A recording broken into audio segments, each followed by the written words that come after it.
For 3,000 years, one civilization didn't just exist, it dominated the ancient world. This was a land of god-kings, towering pyramids, and a river that gave life to the desert. This was ancient Egypt, one of the most enduring civilizations in history. Its power felt absolute and its culture seemed eternal. But here's the question, if it was so powerful, so long-lasting, why did it fall? How does a civilization that lasts for 3 millennia eventually just crumble into dust and memory? This is the story of the spectacular rise, the magnificent peak, and the slow, dramatic fall of the kingdom of the pharaohs.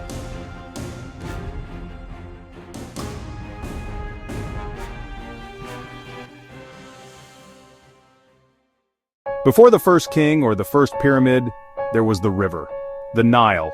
Every single year it would flood its banks, leaving behind rich black soil that turned the desert into a fertile paradise. This predictable gift was the foundation for everything. It meant surplus food, which allowed people to become specialized workers, which led to a complex society, and finally, a unified state. The Nile wasn't just a river, it was the main character in Egypt's story, the lifeblood of the kingdom.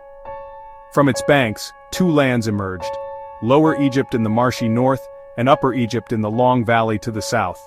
For a while they were separate, but it was only a matter of time before they became one.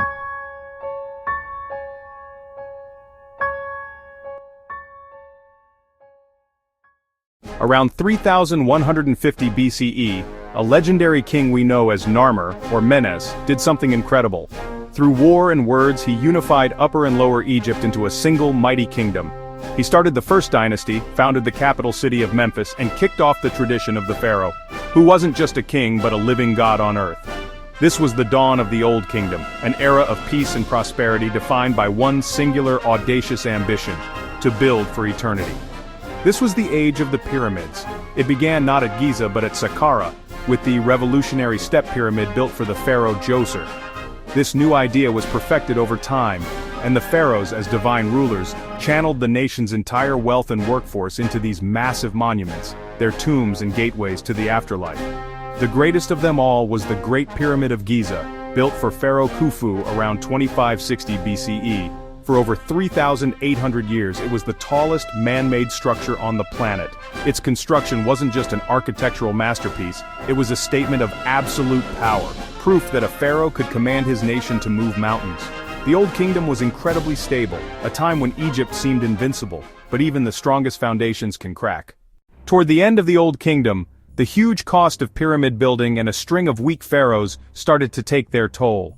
Power slowly slipped away from the throne and into the hands of regional governors or nomarchs, who began to rule their lands like personal little kingdoms. Then, disaster struck. Around 2200 BCE, a sudden global climate crisis caused the Nile's floods to fail. With no food and famine sweeping the land, the central government completely collapsed. The pharaoh's divine authority was shattered. What followed was the first intermediate period, about 125 years of chaos and civil war. Egypt was broken. Rival kingdoms fought for control, and the unity Narmer had created was gone. But, out of the chaos, a new power began to rise. Around 1650 BCE, a people known as the Hyksos swept into northern Egypt. They had advanced military tech, like the horse-drawn chariot, and they completely overwhelmed the Egyptian forces, setting up their own dynasty in the Nile Delta. For about a century, Egypt was once again divided and humiliated, ruled in part by foreigners. But this humiliation lit a fire under the Egyptians. The native rulers in the south learned from their conquerors, adopting their weapons and tactics. After a long, bitter struggle, they drove the Hyksos out and reunified Egypt, vowing to never be weak again. This was the birth of the new kingdom, Egypt's imperial age. Pharaohs were no longer just administrators, they were warrior kings, and they were ready to build an empire. Pharaohs like Thutmose III, the Napoleon of Egypt, led campaigns deep into the Near East, creating a buffer zone of conquered states and bringing back immense wealth. Egypt's borders stretched from Nubia in the south to the Euphrates River in the north. Gold flooded the treasury at Thebes, turning the capital into the most stunning city on earth. This era gave us some of history's most famous names. There was Hatshepsut, a powerful female pharaoh who ruled in her own right. There was the heretic king, Akhenaten, who turned religion on its head by declaring there was only one god, the Aten. But the peak of the new kingdom's power came with a man whose name would echo through eternity, Ramesses the Great.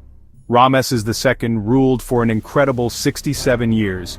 He was a master of propaganda and a builder on a scale never seen before or since. He led his armies against the powerful Hittite Empire in the legendary Battle of Kadesh, a superpower clash that ended with the world's first recorded peace treaty. His long reign was a final, glorious blaze of Egyptian power. His successor, Ramesses III, spent his reign fighting for Egypt's survival, barely repelling a massive invasion by the mysterious Sea Peoples, who were toppling civilizations across the region. But the victories came at a terrible cost. Egypt survived, but it was weakened, exhausted, and broke. The death of Ramesses III marked the beginning of a slow, irreversible decline. The problems that would eventually bring Egypt down were all tangled together. Internally, the pharaoh's power was fading. A string of weaker kings, all named Ramesses, struggled to keep control. Meanwhile, the priests of the god Amun-Ra at Thebes grew so rich and powerful that they became basically a rival government, controlling most of southern Egypt. Corruption became rampant, and even the sacred tombs of the pharaohs weren't safe from robbers, a sure sign that law and order were breaking down. Economically, the empire was broke.